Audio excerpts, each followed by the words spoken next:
This is the scene that caused a lot of negativity toward Jinshi. But for now, we're going to let it go, at least until it's drawn in the manga. Because firstly, it's kind of mistranslated. Secondly, they both were into it together. And thirdly, after a while, Maomao let it go. So we should do the same.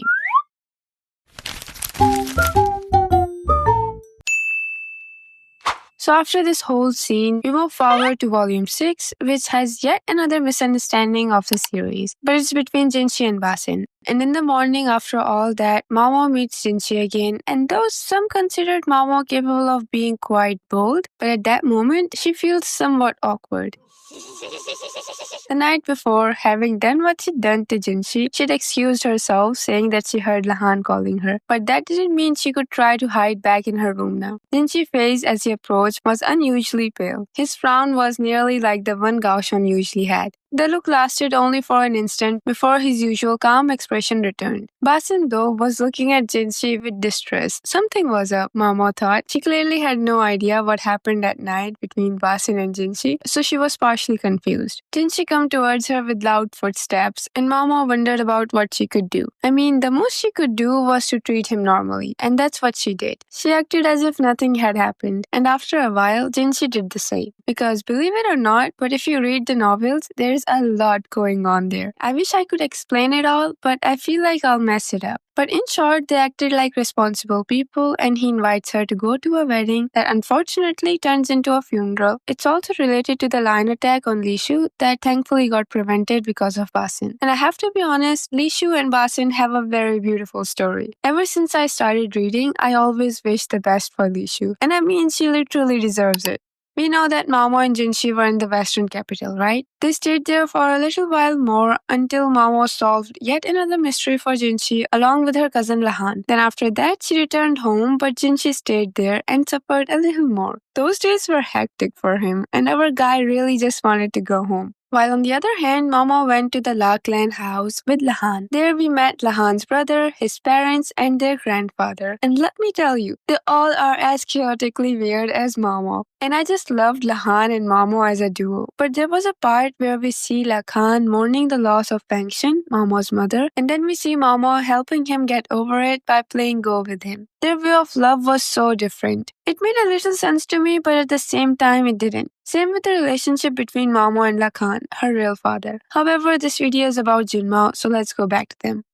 Alright, they both had their fair share of storyline in this novel, both going through different things, just sharing information by letters, until Jinshi finally returned to the capital after 2 months or so, while Maomao admired the things that she'd brought from the west. The door clattered and she looked up, wondering who it was, to find that the visitor had dropped something at their feet, something wrapped in clothes. It looked like a branch. She didn't look at the person and reach out for the thing that had fallen, her eyes glowing. It was a deer's antler. The sparkles in Maomao's eyes was accompanied by a thread of drool dangling from her mouth. She began to daydream in her mind, looking lovingly at her prize, when a large hand reached in from the side and wrapped the cloth back around the antler, stealing it away from her. She looked up, her displeasure plain on her face. Then she discovered someone she hadn't seen in a long time standing there. He wore a smile one could have easily taken for that of a gentle celestial nymph, but the scar that ran down his cheek shows that it was more than just an idealized beauty. It's been quite a while, Master Jinshi. Like I said, almost 2 years had passed since they returned from the western capital, during which they had not seen each other. They'd only exchanged some letters, but always about business matters, and it was always either Basin or some anonymous messenger who brought word from Jinshi to the pleasure district. She thought he looked a little more weak than before. Maybe he'd lost some weight. "Are you sleeping properly?" she asked. For all his inordinate beauty, this nobleman was surprisingly given to overworking himself and frequently appeared to be stumbling around from fatigue. "That's the first thing you say to me? And what are you reaching out for?" Jinshi was looking at Maomao's hand and sounding rather irritated. Her fingers refused to let go of the antler. She had a firm grip on the package and was trying to pull it toward her. "I thought perhaps it might be for me, sir," she said, sounding innocent. I dare say that's why I brought it, he replied. Then if you would give it to me, please, she begged, and he says, somehow I'm not sure I want to anymore, which sounded like a death sentence to Maomao. She grabbed the cloth with both hands and pulled. So Jinshi held the antler above his head mockingly. Maomao bounced up and down, swiping at it, but he was obviously way taller than her, so she was never going to reach it. She cursed him in her mind, and despite those curses, she was actually somewhat reassured, for this was the same kind of reward Jinshi had always offered her. Suddenly, however, she felt herself tilting in mid-jump. For a second, she was treated to a view of the ceiling, until Jinshi's face appeared above her. His gentle smile of a moment before was gone. Instead, a hard light in his eyes pierced Maomao like a blade. He had swept her feet out from under her as she had jumped for the antler and caught her with his free hand. Master Jinshi, the antler, please. Somehow that was the only thing that would come out of her mouth. One might say that if she had said anything else, she wouldn't be Maomao. Listen to what I have to say, and then I'll think about it, he said. Please change, I'll think about it too, I'll give it to you. She wanted reassurance. Fine, I'll give it to you, but listen to what I have to say. If all I have to do is listen, then okay, Maomao replied. He narrowed his eyes at her but didn't protest, which she took as an agreement. While we're at it, might I ask you to let go of me? She asked. I refuse. He denied straight out. There was no place for argument there. She was going to end up hearing him out on an incline. With her back leaned against his knee, she considered trying to look for help, but the door and the windows were shut. Even if they had been open, the other resident of the Verdigrease house would probably have just looked on grinning. So maybe it wouldn't have mattered. Maybe Xiaoyu will walk in on us, Mama thought hopefully. But her wonderful, lovable little brat was out today, learning to sketch with his teacher. She raised her mind to think of a way out, and she continued to look at her with an expression like a wild beast who might bite at any moment. But then he got to the point. Are you ready to take me up on what I proposed? To be fair, he had never actually proposed anything, Mama thought, but even she wasn't dense enough to miss what he was referring to. The night of the banquet in the western capital, Jinshi had told Mama the true reason he brought her along. Well, alright, he hadn't told her in so many words, but she felt it was correct to understand that he sought to marry her. Mama got lost in her thoughts again. He got strange taste, though. Surely Jinshi could have had his pick of beautiful noble women. Who would choose a weed like wood when he was surrounded by ponies and roses? She thought that there must have been someone better suited to him than her. This was the part where I felt so bad, like the way she was referring to herself as just a mere weed, while he literally considered her as the only flower he would ever pick in the whole garden. Then her mind goes to Lady Lishu again. To Maomao, she'd be his perfect match. Yet here he was, urging his suit on her again. The next act of their little drama. She desperately hoped that he wouldn't strangle her again. This time, he might finish the job. Do you hate me so much? Jinshi asked, his face now less like a wild dog and more like a puppy. Love? Hate? Some people wanted the world to be so black and white. Why wouldn't he give her the choice of a gray area?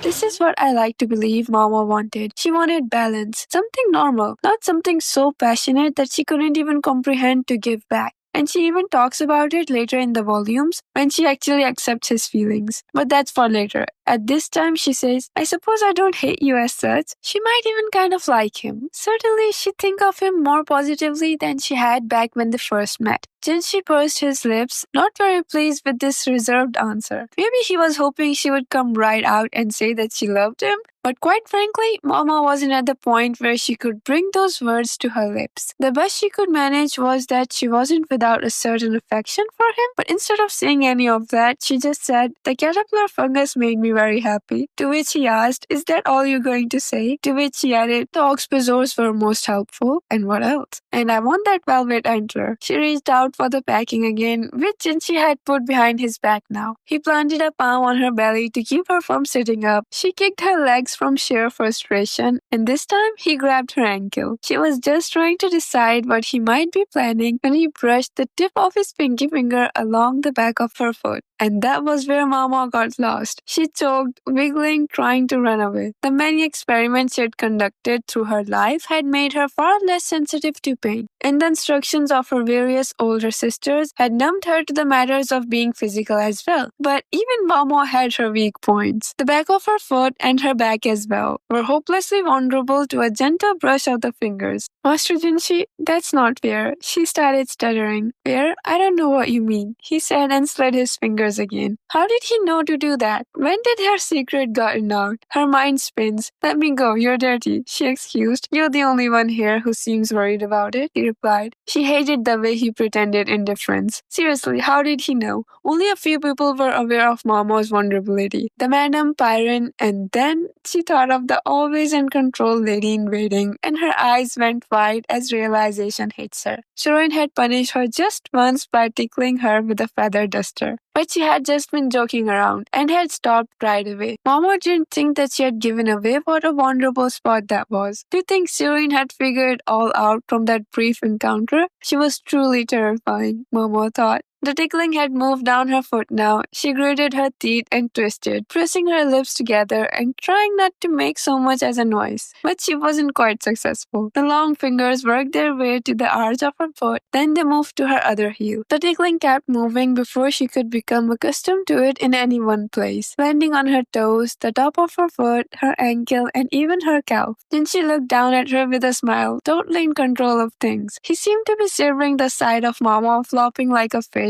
despite her best effort to control herself. Teasingly, he brushed the top of her foot, which was now arched like a bow. She'd never imagined that he might get even for the last time quite like this. Finally, unable to hold it in any longer, laughter burst out of her. The book on the desk and the one Mama had been copying tumbled to the floor. At last, thinking perhaps that he'd gone too far, Jinshi let her go. Mama got her breathing under control, straightening her robe and wiping the tears that had welled up in her eyes. At that, Jinshi swallowed audibly. He looked conflicted and wouldn't even meet her eyes. Instead, his gaze landed on the book which he picked up. Now, our boy was either worried that he messed up again, or he was just shy like that. Have you ever read that, Master Jinshi? Mama asked, noticing his gaze. He had read that book. The book they were talking about was somewhat like Romeo and Juliet, a romantic tragic story where both of the main leads end up dead. There was a mocking smile on Jinshi's face. He seemed to feel about the same way Mama did about the book. I think there must have been some other way, he says. Talk like that could have you scorned by all the world's women, she replied, because Mama had said the same thing, that the couple could have figured out a way by communicating. But the woman in the verdigris house had judged her, not including yourself, I suppose. Impatient youth gave race to burning passion, and love that ended in grief was counted as beautiful because it was so tragic. The text stated that the young woman at the center of the story was 13 years old, or maybe 14 or 15. That was still young enough that she might still be ruled by her passion, making it impossible to dismiss the story out of hand. Mama would have never done such a thing. By that age, she had already been truly brainwashed into thinking of the pleasure district, and Jinshi would have been established in the rare palace by then. They both had spent their most impressionable age in environments that were, in their way, very similar. This just proves the point that a lot of people make, that they both grow up thinking that love is power, and that they both have never experienced or have seen that true type of love. That's why Jinshi says, I wonder if I might have been capable of such things had I grown up somewhere else. And Mama could tell that he was speaking from the heart. She couldn't deny that it might be true, but it was ultimately just a possibility. Instead of answering, she murmured, I don't want to be an enemy. Jinshi gave her a sidelong look, as if to ask whose enemy she meant. To impress Gyokyo, she said. Maybe Jinshi would understand what she was saying. If not, that was fine, Mama thought. There were things even he didn't know.